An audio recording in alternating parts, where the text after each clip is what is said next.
Hello, this is Dale Matthews, and I'm joined by Mike Jones and also Nate Gaoiran, and he's the Director of Community Corrections here in Josephine County. Hello, Mike. Hello, Nate. Hello. Hey, what's going on?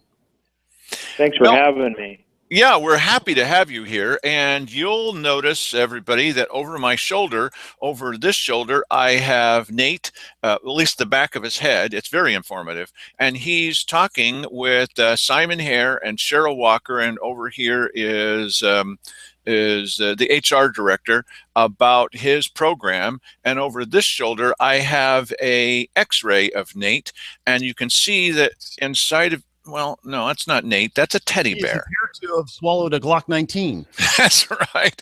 This is Corrections Magazine, and so this one's about contraband and that kind of thing. Nate doesn't usually have to worry about contraband. Nate, what do you have to worry about in community corrections?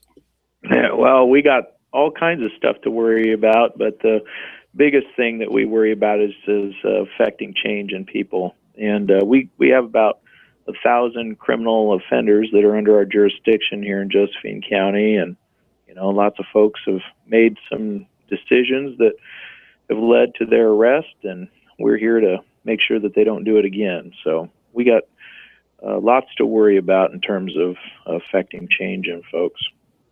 Now, when you say that, your job isn't to put them behind bars and then taunt them with bad-tasting food. Your job is to see that they straighten up and fly right. Or can you explain that to us, please?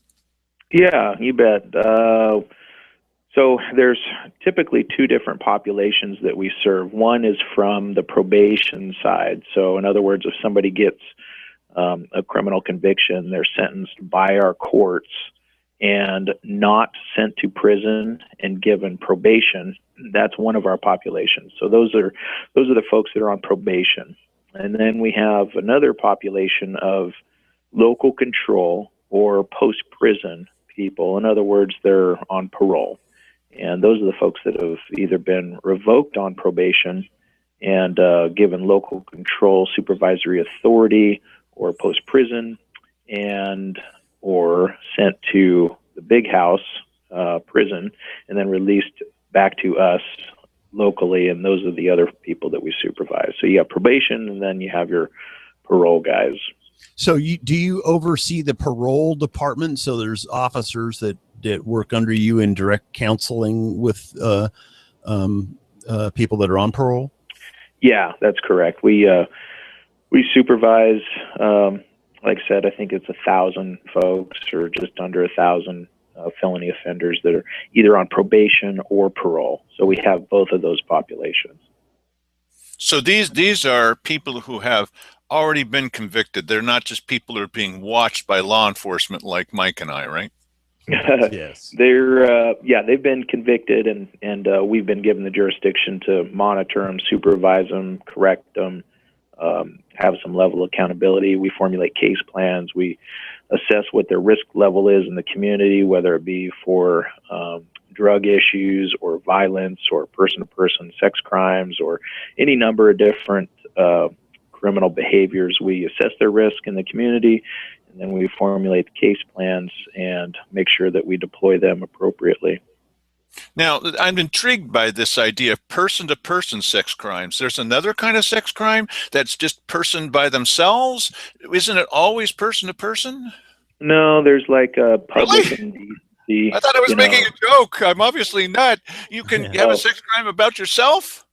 Yeah, yeah. There's non-hands-on sex crimes like mental the exploitation of children on like computers and high-tech crime types of things that aren't necessarily hands-on crimes. There's also crimes that are like a public indecency, private indecency that aren't necessarily hands-on crimes.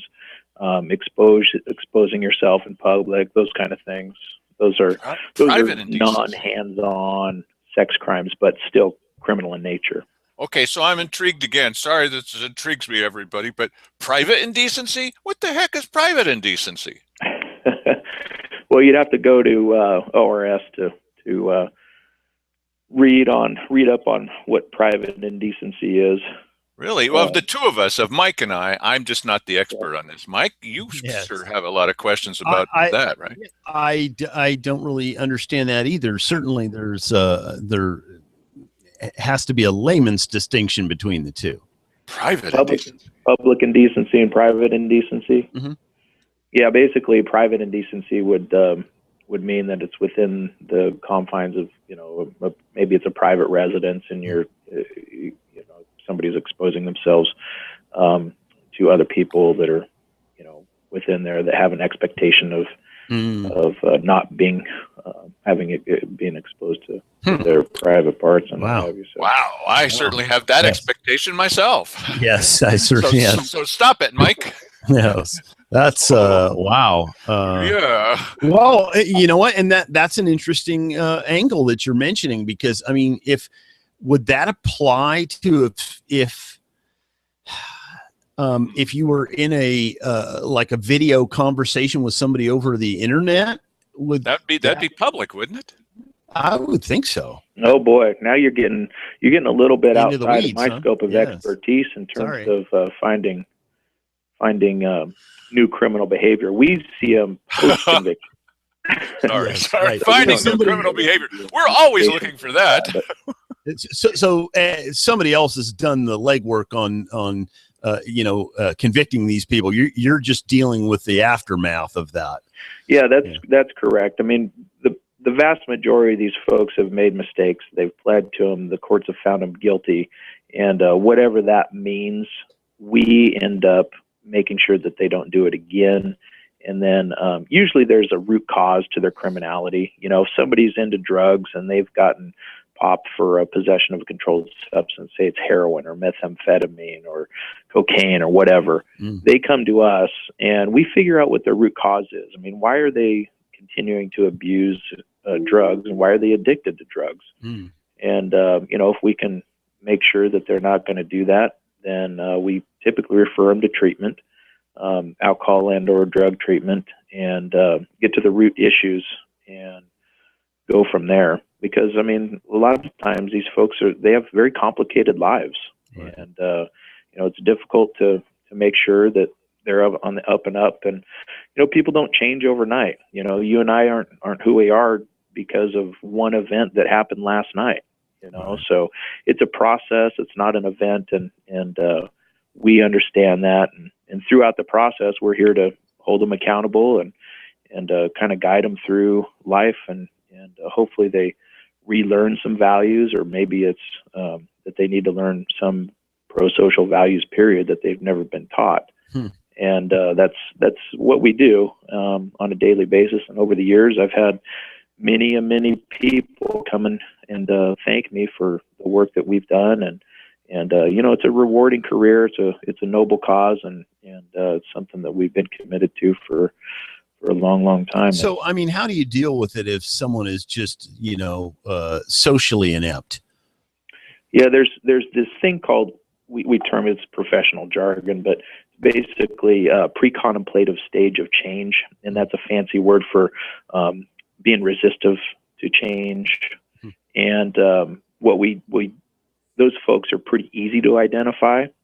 And when they come in here, sometimes they're, upset about the process of the system, or they don't feel like they got a fair shake, or their lawyer messed up in some way, or they're blaming, other people. And so it's our job to help them see the reason why they're in their circumstance is because of choices that they've made, and that they need to be accountable for their own life and not place the blame on other people. You see people blaming the victim. You see people blaming the police officers or the systems or the court or whoever, instead of saying, you know what, I had a role in the circumstance that I'm in right now. I might have had something to do with that. Yeah, you know what? And basically, a lot of the stuff that I'm hearing you saying are things your parents should have taught you. Yeah, exactly. Just pro-social values, and sometimes in our culture, they don't share those same pro-social values. Instead, they share anti-social values.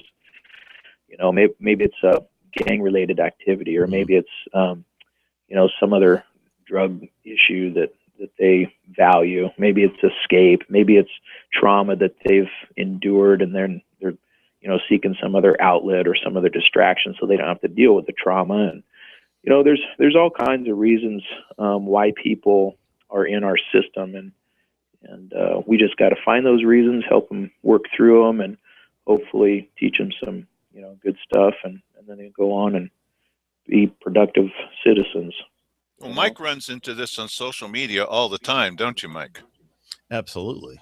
People have these antisocial attitudes, and they're always trying to blame somebody. Sometimes they try to blame Mike and me. Oh, hey, wait a minute. Yes, Nate, I'm just the messenger here. Yeah. Don't kill the messenger, please. So Nate, what keeps you on a steady balance when it comes to pro-social values? I mean, we all get maybe a little upset if our favorite team is not winning the game or something, but what I mean is, where do you turn for your social values that helps you help others find a balance in the community? Oh, that's a great question. For me, I think it's important to have a good balance, and I could be working 60 hours a week and pouring myself into changing other people, but if I don't have a good balance in terms of my own outlets and having ways to cope with some of the vicarious trauma that we deal with throughout the week, and I'm involved in the community on several different levels, and it's important to focus a lot on the positive, that the world has to offer. As you can imagine, we have a lot of negativity that we deal with on a daily basis here at Community Corrections, because a lot of the folks that we deal with, their lives are in a dysfunctional state, and it's easy to get sucked into doom and gloom. It's easy to get sucked into being negative, but if you counteract that with involving yourself in positive things, focus on the many blessings and the many positive things in your life, and you don't have to necessarily dwell on some of the failures that have happened throughout the week, with other people's lives. And one of the challenges that you face in community corrections, you take ownership for your cases, and a lot of times people relapse, and you just think, man, why did they relapse? I thought they were doing so good, and you almost feel like it's a failure, whenever somebody on your caseload fails, or they get popped for a new crime, or they don't do well on supervision, or they wind up back in jail. And it's difficult to deal with that at times. So in order to balance that, you got to focus on the positive, and sometimes focusing on the positive the offender has as well. You encourage them, hey, good job showing up today, which is sometimes for these folks, that's a huge improvement, because a lot of them go out to warrant. They don't show up. And so when they do show up, you focus on that, you reward that, and encourage that continued positive behavior. So anyway, that's one of the things that you do, is you just kind of counterbalance those negative things with positive things. One of the things my mother was always worried about, sorry, Mike, one of the things my mother was always worried about is, as a young person, if I get in with a certain crowd of people, why, maybe they're all physics majors. Yeah, right. On the other hand, maybe they're band members. So is there anything worse than that? But more likely that, around me, there would be kids that are kind of getting in trouble. And as a young teenager, especially, I'd be more likely to listen to their opinions than it would be to my mother. Come on. And there's nothing that she could possibly do about that, aside from, the example she gave me. So for these folks, many of them young adults or older adults, the saying goes, if you can't change the people around you, change the people around you. How do they do that? Yeah, it's a good thing. You're actually pretty progressive in your thinking, although Grandma's known this forever. Mike's going to be upset with me. Okay, go ahead. I don't care. Whatever. Well, it's true, because we do a lot of studies and research, and that's exactly what the research shows, is that the companions of our criminal population. We want to find out who they are, who they're hanging out with, because who you're hanging out with says a lot about what your character is and what your value system is, you know.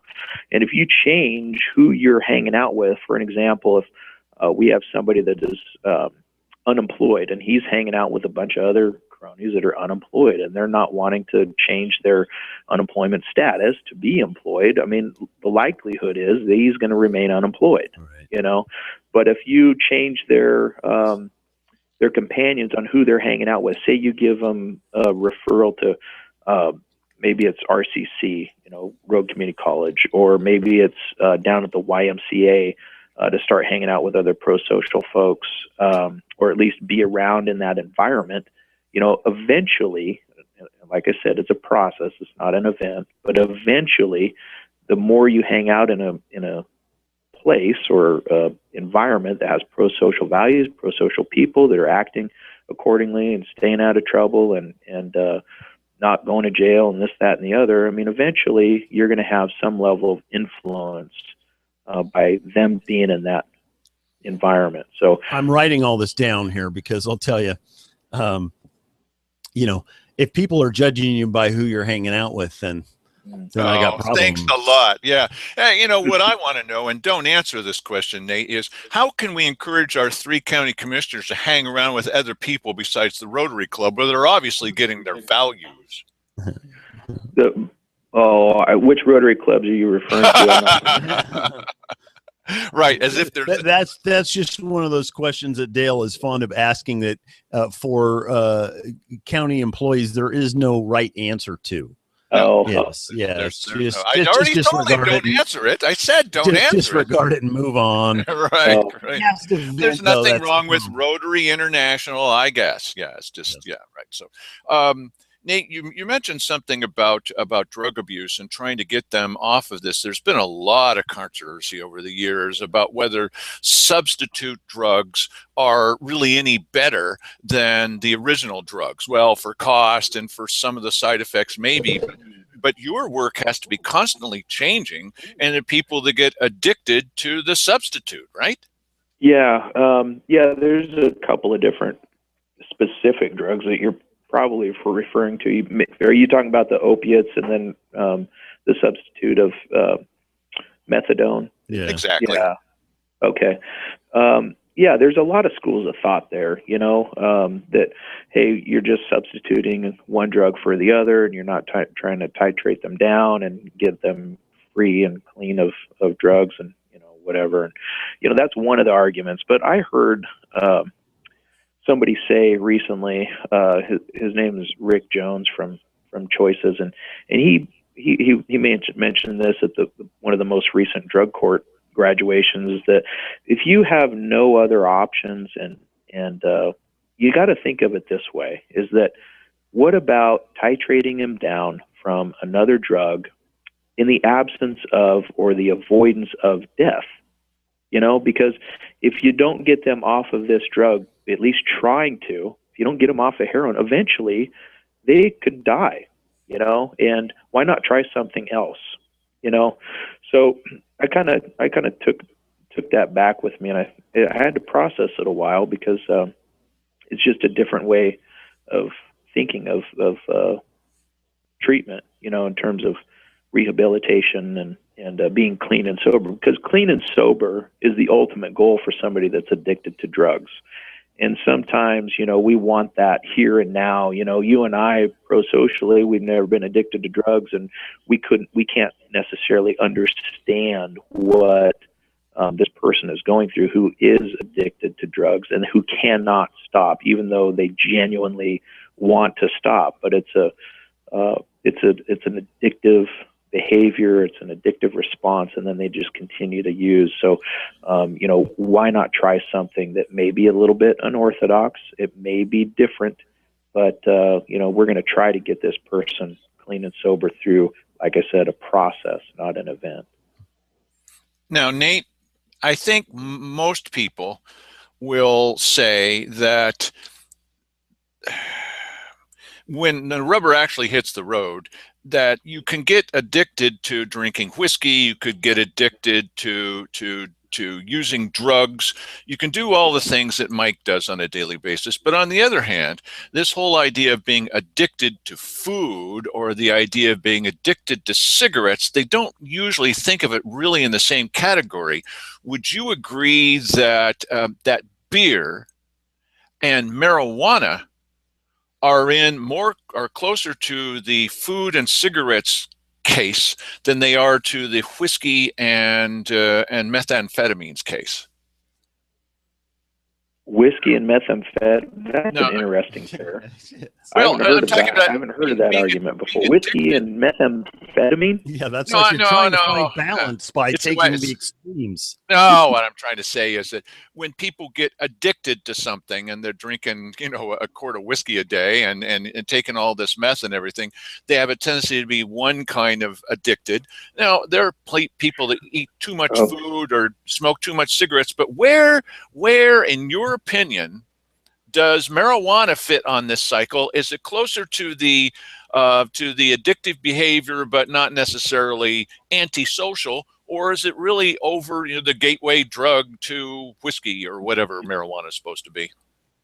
I've talked to a lot of addicts over the years, and you hear, I've never done marijuana, so I don't know how addicting it is.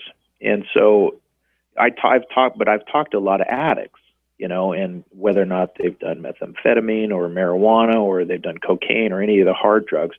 But we're in a very strange time, at least in what I've been able to compare for the first part of my career, is that legal marijuana through the House Bill 91 or Senate Bill 91 or something.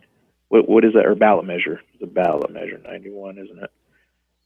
Oh, right. Oh, the legalization. Yeah, the legalization of marijuana. I think you're right on that. Yeah, so it's a strange time right now. But if you would have asked that question prior to 91, the answer that I would formulate is that those things that you mentioned, those examples that you mentioned in terms of methamphetamine and whiskey, is what's legal and what's not legal, right?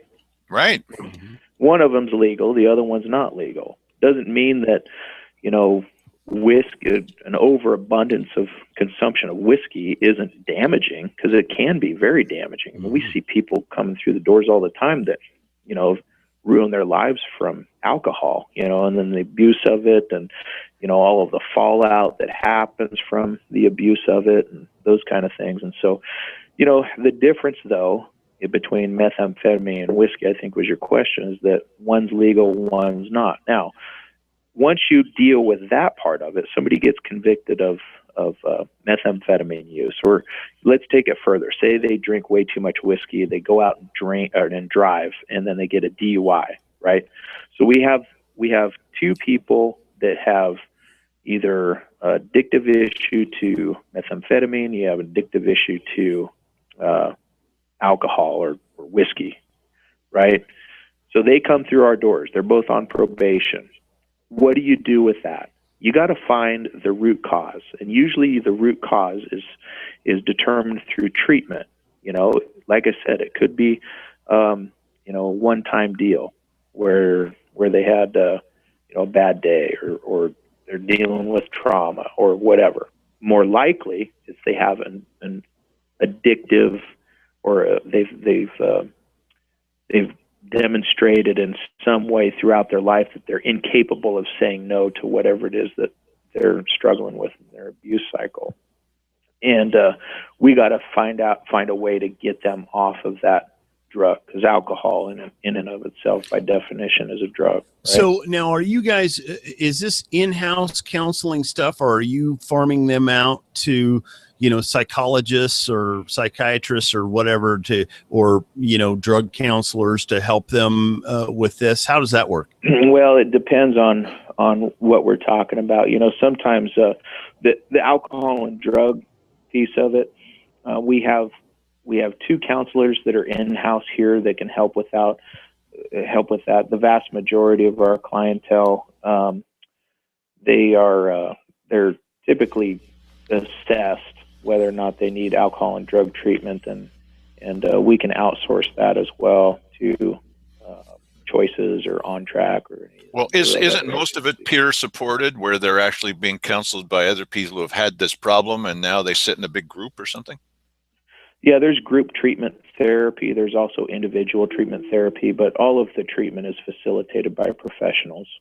They're CADC certified alcohol and drug counselors, with that acronym stands for. I'm going to try this marijuana question one last time, and then I'll stop trying. What I was trying to get at is, are you finding, as some people claim, that I personally think that everybody that uses heroin probably drank beer too much at one point in their life, or maybe smoked marijuana too much. We don't jump all over beer as the root cause to going straight to heroin, but we do, some people do, on marijuana. Are you finding that marijuana is a huge problem, or is it just kind of a minor annoyance?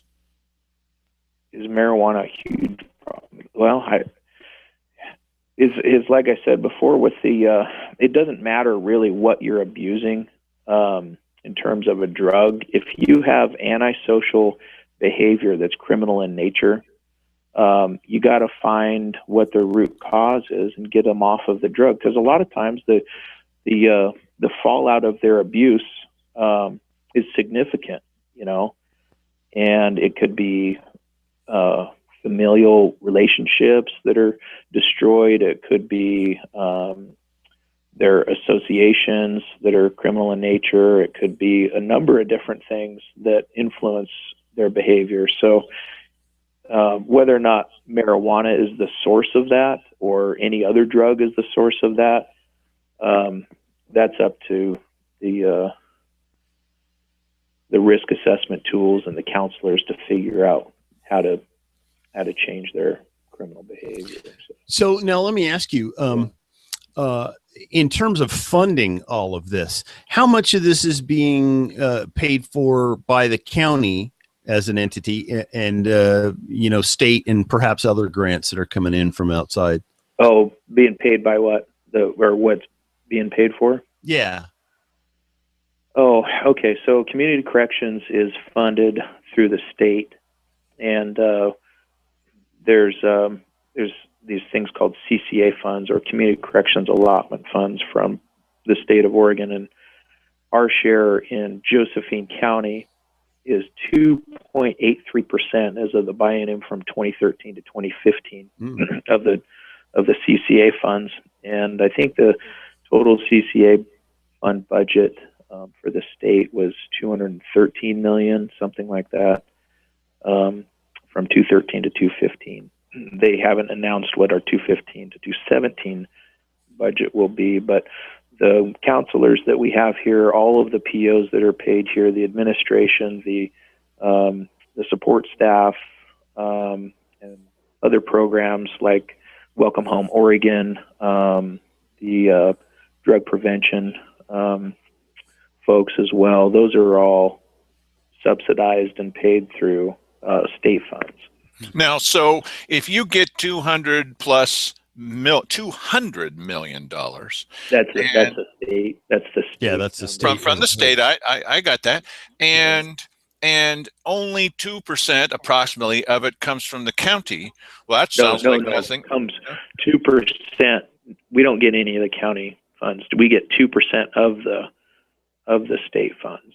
2.83%. How much does the county kick in for any of this, Nate? Well, as far as I know, nothing. For your entire department, it's all paid for by the state? That's right. Yeah. We do utilize the buildings and maintenance. Like if I was just having lunch out in our courtyard, and building and maintenance was sanding one of the boards to repaint it outside, but. So in terms of, it costs us to house them, but at least, we're not paying that directly out of our property taxes. It's just going up to the state and then coming back is what the deal is on that. That's essentially. Oh, yeah. Would it be what he's asking, I think, in general is it right to say that everything that you do is paid for out of our state pocket, tax pocket, rather than our county tax pocket? Is that right? In community corrections, now, I will say this, okay? We couldn't do our job without having a system-wide approach. In other words, we have to utilize jail, and we also have to utilize patrol, and we also have to utilize treatment, and all of these entities that are working together, they have to be functioning in order for us to make any significant change in these offenders' lives.